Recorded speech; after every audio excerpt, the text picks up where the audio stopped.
The Order 1886 is a very character-driven, third-person action game set in an alternate history London. We felt like the Industrial Revolution was this really good opportunity where a lot of what we know today kind of comes from that time period as far as like technology is concerned. So it seemed like a really good opportunity to start to take science and the Industrial Revolution and really infuse it into the weaponry for a video game. Great! We're in position! About time!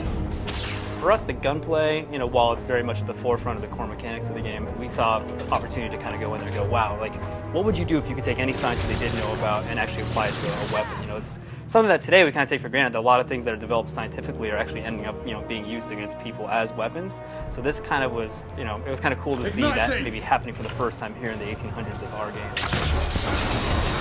The PS4 was an interesting machine to start working on. It gave us the ability to do what we thought was kind of lacking in previous gen, which was really kind of crossing the boundary of believable characters in a video game. We're getting close to really being able to kind of, get out of the uncanny valley and let people see these characters emote and speak and feel in a way where you don't feel like it's a game anymore. What now? Lafayette, monocular.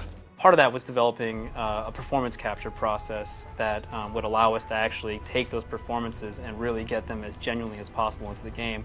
So we developed very complex head rigs that are carried in the game. Our game characters are actually the same in cinematics as they are all the time. So when you're in cover and you see him scrunching his face, it's like that's the same guy, same face, same joints in the head as you see everywhere in the cinematics.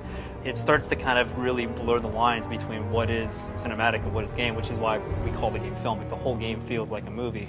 You feel much more attached to them if you kind of go, oh, that I can even get the way he feels just from a run cycle. That's something that I think moving from past generation to now, I think more people are going to start to pick up on the fact that characters feel more real when even in game, like in a cover system, everything comes from motion capture because it looks like a real person doing those things. You feel a lot more hunkered down and intense when someone is actually acting like that in a type stage.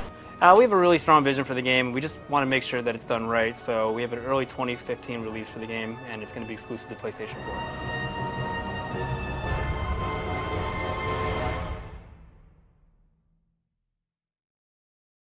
4. PlayStation